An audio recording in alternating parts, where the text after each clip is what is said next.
Assalamualaikum warahmatullahi wabarakatuh. Saudara-saudaraku yang dirahmati oleh Allah Subhanahu wa taala, selamat berjumpa kembali dengan saya Muhammad Syafi Antonio. Kita masih berbicara tentang Islamic Wealth Management, masih dalam bidang income maximization, dan kita sudah masuk kepada bisnis emas. Kemarin ada pertanyaan, apakah di keluarga besar Tazkiyah itu ada unit yang menangani emas? Jawabannya yes, ada, namanya QBN Gold.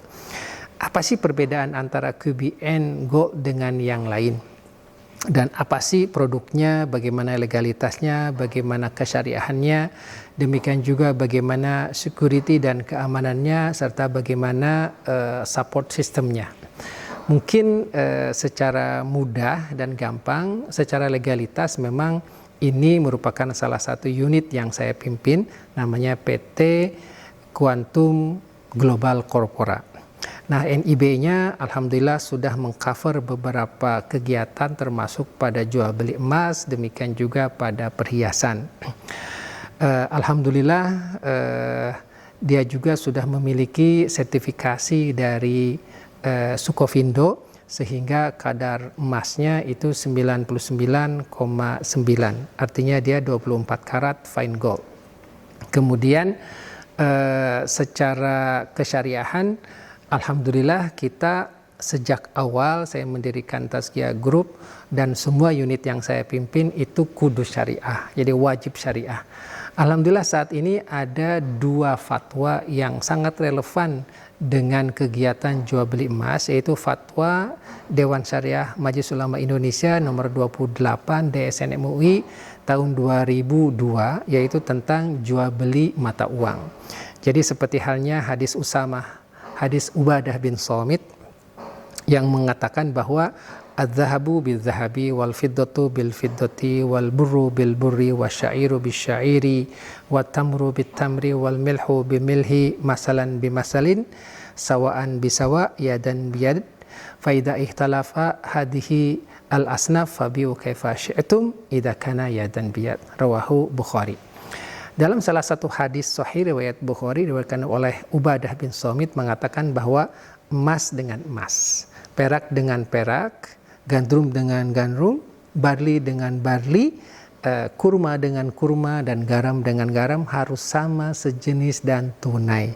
Jikalau berbeda jenis maka harus ditransaksikan secara tunai. Nah, para ulama itu melihat bahwa emas dan perak, terutama emas, itu termasuk salah satu jenis dari mata uang. Maka jikalau ditransaksikan harus tunai. Fatwa yang kedua adalah fatwa nomor 77 DSN MUI tahun 2010, yaitu bahwa emas itu bisa ditransaksikan dengan tunai, bisa juga ditransaksikan secara tangguh. Nah, kita memang berbeda pendapat. Para ulama di sini banyak yang berbeda pendapat dengan DSN MUI, itu hak masing-masing, tetapi MUI memperkenankan tunai dan tidak tunai. Nah, QBN mengambil sikap tunai. Jadi jikalau fatwa saja memperkenankan dua, kita mengambil yang lebih selamat dan yang lebih iffah dan lebih aman, yaitu tunai. Kemudian bagaimana sih dari sisi keunikan produknya? Memang QBN ini memproduksi dinar, baik dinar yang 1 dinar, setengah dinar, seperempat dinar, demikian juga memproduksi gold bar, memproduksi yang setengah gram, yang seperempat gram, demikian juga yang 1/10 gram. Nah, keindahannya kenapa ada emas-emas yang besar seperti 1 dinar dan insya Allah 2 dinar, itu untuk investasi yang sifatnya sedang. Keindahan emas yang kecil-kecil itu misalnya untuk mahasiswa, untuk adik-adik remaja, itu bisa kalau punya uang 100.000 langsung bisa beli emas, kalau punya uang 50.000 bahkan bisa juga membeli emas. Nanti dari emas yang kecil-kecil ini bisa dikumpulkan jadi emas 1 gram. Dari emas yang setengah gram dikumpulkan insya Allah bisa menjadi 1 dinar. Itulah keindahan daripada gold accumulation ini.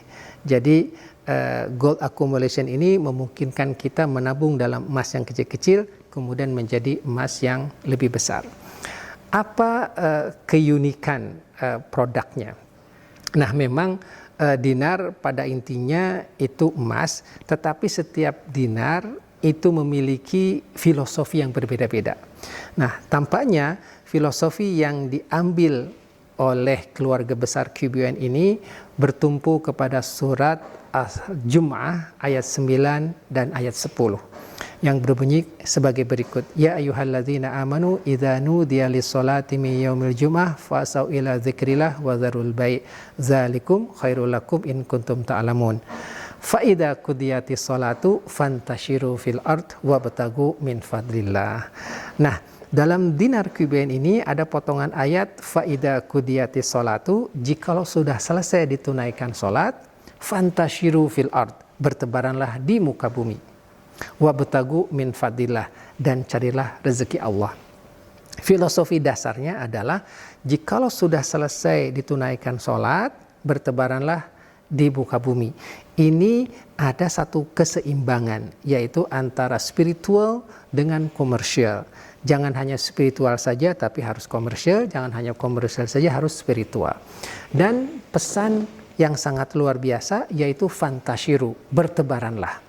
Al-Quran tidak menyebutkan bertebaran di Jawa Barat, tidak menyebutkan bertebaran di Jakarta, tidak menyebutkan bertebaran di Semarang atau Surabaya atau Pontianak atau Banyuwangi, tetapi Al-Quran menyebutkan fantashiru fil ard, go to the global market.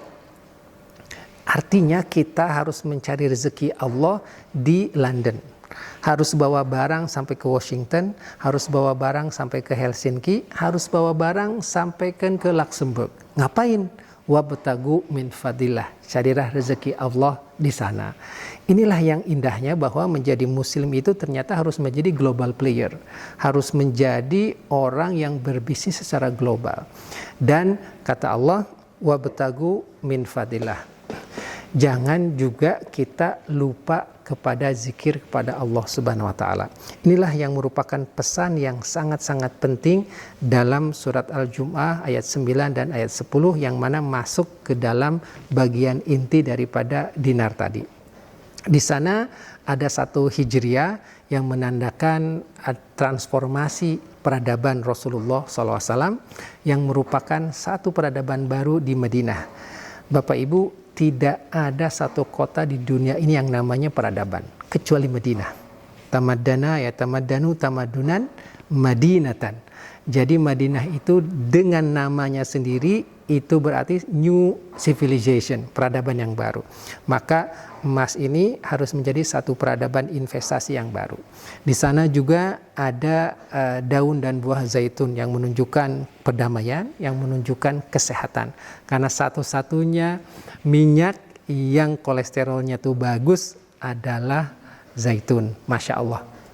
Jadi ini dikombinasikan dengan Masjidil Haram, Masjidil Nabawi, Masjidil Aqsa. Ini sesuai dengan hadis la tasyuddur rihal illa ila salasi masajida, Masjidil Haram, Masjidil Hada wa Masjidil Aqsa. Jangan kamu paksakan perjalanan kecuali ketiga masjid, Masjidil Haram, Masjid aku ini, Masjid Nabawi dan Masjidil Aqsa. Jadi di situ ada satu unique dinar konsep. Nah, ternyata dari sisi networknya juga memang ada satu jenjang, yaitu distributor, ke bawahnya ada agen, ke atasnya ada cabang. Si cabang membina distributor dan si distributor akan membina agen. Ini adalah satu kombinasi yang rancak insya Allah. Ini akan menjadi bertambah baik dengan adanya satu sistem operating system atau SOP yang online dan real time. Artinya dengan adanya barcode itu akan ketahuan siapa yang membeli, kemudian agen mana yang menjual, terus kapan itu ditransaksikan, dan dengan adanya kwitansi yang digital itu akan ketahuan dan akan mudah untuk buybacknya lagi nanti. Ini akan menjadi lebih indah manakala ada satu cross selling atau marketing mix di antara keluarga besar QBN dengan Tazkiyah. Karena kita bersyukur kepada Allah Subhanahu wa taala, QBN ini merupakan bagian dari keluarga besar Tazkiyah yang ada asuransi, yang ada kampus, yang ada haji dan umroh, yang ada pendidikan dasar menengah, demikian juga ada peternakan, ada aset management, ada consulting, sehingga nanti jikalau pergi umroh bisa mencicil dengan emas. Kalau pergi haji bisa nabung pakai emas. Jikalau yang penjualannya bagus bisa dapat beasiswa S2 di kampus Tazkiyah. Demikian juga setiap agen akan di-cover oleh asuransi. Demikian juga setiap agen yang berprestasi akan mendapatkan ensiklopedi. Agar agen itu pinter, baca buku dahulu. Masya Allah, agen yang nanti penjualannya cukup baik nanti bisa mendapatkan reward paket dari peternakan. Jadi ini merupakan satu marketing mix dan cross benefit yang cantik. Ini nanti akan dibina dalam satu komunitas. Karena komunitas inilah baik cabang, demikian juga distributor, demikian juga agen dan para pembeli nanti akan berinteraksi dalam penjualan dan pembelian serta buyback. Nah, nanti setiap minggu insya Allah akan ada online business coach oleh saya, demikian juga teman-teman dosen dan teman-teman instruktur lain, bagaimana kita berbisnis sesuai dengan teladan Rasul, bagaimana mengelola income, bagaimana mengelola arus kas, bagaimana strategi investasi, bagaimana strategi pemilihan asuransi, bagaimana menghitung zakat, infak, sedekah, wakaf, bagaimana menghitung pajak, bagaimana perencanaan pensiun, dan juga bagaimana estate planning atau waris.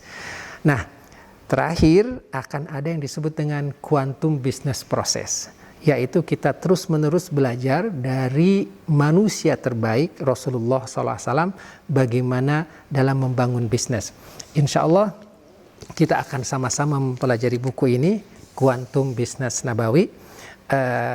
Di sini ada slogan Global Digital Gold. Global Digital Gold. Kita akan bersama-sama belajar dari waktu ke waktu, baik COVID darat maupun online. Insya Allah dengan kita bersama-sama berbisnis sesuai dengan teladan Rasulullah SAW, kita akan meningkat income-nya. Dengan belajar QBN, kita akan meningkat secara intelektualnya. Dengan bersama-sama di komunitas, kita akan bisa belajar dari saudara kita yang sudah berpengalaman. Dan dengan adanya keluarga besar Tazkiyah, akan ada reward dan benefit, baik haji, baik umroh, baik S2, baik paket pembiayaan, baik paket penerbitan sukuk dan midterm notes, demikian juga asuransi, sehingga ini akan menjadikan kita bisa bersama-sama sejahtera, bisa sama-sama memberdayakan. Bahkan jikalau kita sudah mendapat keuntungan, saudara-saudara kita bisa kita bantu melalui Baitul Mal, dan saudara-saudara kita bisa kita entaskan kemiskinannya melalui Tazkiyah Microfinance Center. Semoga ini menjadi satu kebersamaan dan menjadi satu pemberdayaan bagi kita bersama. Billahi taufiq wal hidayah. Wassalamualaikum warahmatullahi wabarakatuh.